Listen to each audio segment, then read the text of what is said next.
Once upon a time, there were two sisters named Mangita and Larina who lived in a small cottage. Mangita was very hardworking, and in her free time she worked at her father's fruit shop. Larina, on the other hand, loved traveling and having fun. When she got bored, she would look at herself by the river and brush her long hair. "Today I'm even more beautiful than my sister."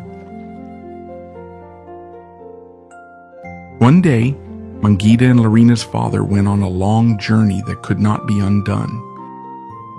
Although Mangita was very sad about her father's departure, Larina was happy. "Now I can sit by the river all night." After her father left, Mangita began to work even harder.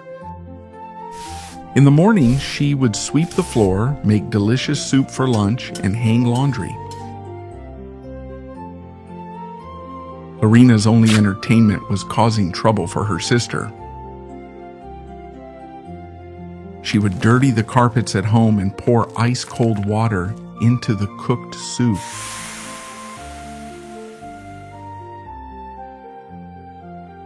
"Why is the soup still cold? And why are these carpets dirty? I just cleaned them." "The animals you fed must have dirtied them, huh?" One day, Larina went out for a walk in the forest. She carelessly picked unripe fruits and threw them into the river. At that moment, an old woman walked slowly towards her. "Hello, dear girl. I am very hungry. Could you give me some fruit too?" Larina handed the old woman the wild strawberries she had just picked, which tasted bad. "Auntie, you can eat as much as you want. These are the most delicious strawberries in the world." As soon as the old woman ate the strawberries, her stomach began to hurt. "Are these strawberries delicious?" "Ugh, still, thank you." As Larina was returning home, the old woman fell asleep right there.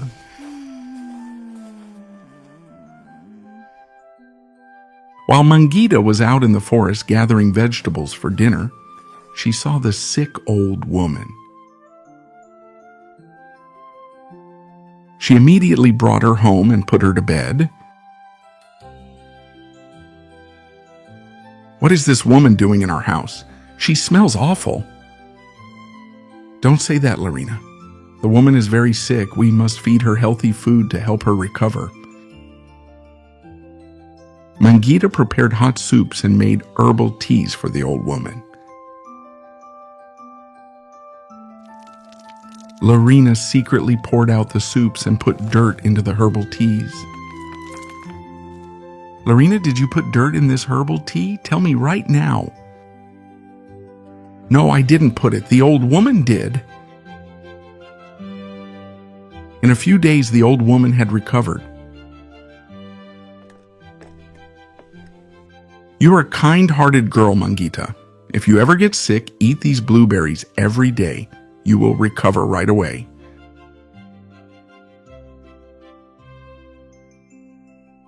After a long time of doing all the chores by herself, Mangita became very tired and finally fell dead.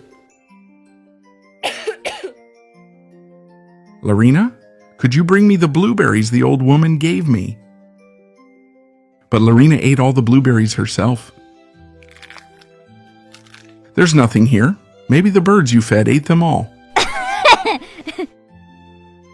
Mangita became even weaker, falling asleep drenched in sweat. Larina left the house and went to the river to comb her hair. At that moment, the old woman appeared before her again. "Hey, little girl, where's your sister?" "She went to pick fruit in sacks and went to work. What's it to you?" The old woman realized that Larina had lied. She immediately went to their house to see Mangita. The old woman felt very sad when she saw the young girl who helped her drenched in sweat and looking sick, and cried for a long time. Larina, who was watching them from the window, laughed out loud. Just at that moment, the old woman turned into a beautiful fairy. Larina was very surprised when she saw the fairy. "You're a fairy. I opened my house to you. You owe me. Let me have the most beautiful hair in the world. Quickly, use magic and grant my wish." Actually, when the fairy first saw Larina, she turned into an old woman to see if she was a good person. "I gave you a chance to do one good deed, but you always did bad things." At that moment, the fairy waved her magic wand from side to side. Larina's hair turned into ivy. "Ha! My hair! What happened to my hair? It became so ugly! Help!" Larina ran to the river in fear and looked at her hair. As flies buzzed around her head, her ivy hair suddenly got stuck in the ground. "I've become so ugly. I don't want to look at myself." At that moment, the fairy fed a blueberry to Mangita, and she finally recovered and opened her eyes. "Thank you, fairy. I feel much better now."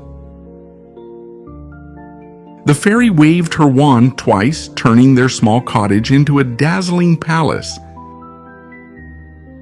Mangita was very surprised and impressed when she saw the palace. "Kindness is always rewarded, young girl. This palace is your reward." "Thank you, fairy. But what about my sister? What happened to her?" "Your sister will forever look at her ugly reflection by the river." "I love my sister so much. What is the point of living alone in this huge palace without her? Give us back a happy life in our cottage, fairy.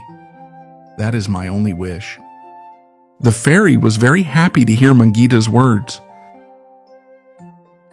First, she turned the magnificent palace back into the cottage. Then, she went to Larina, and with her magic wand, she turned her ivy hair back to its old beautiful form. Larina hugged Mangita out of happiness. "You saved me. I am so sorry. I will be a good person now. I promise." At that moment, Larina understood that the happiness of helping others is worth everything. Because happiness becomes more beautiful when shared.